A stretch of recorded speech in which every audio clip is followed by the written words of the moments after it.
I am Anila Ali. I stand before you as a Muslim-American Pakistani, friend of the Jewish people.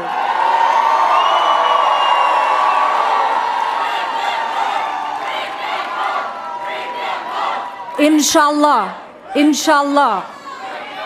I'm here to affirm to my Abrahamic brothers and sisters that you are not alone.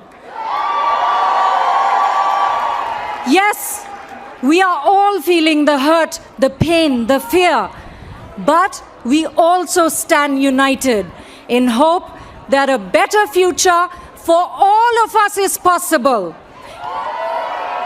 Now, my brothers and sisters and young people, in the Jewish culture, faith, we call it tikwa. And in Muslim faith, we call it taqwa. You see how close we are? The war to destroy the Jews and the Jewish homeland must end once and for all. Star news, Geo Pakistan के लिए।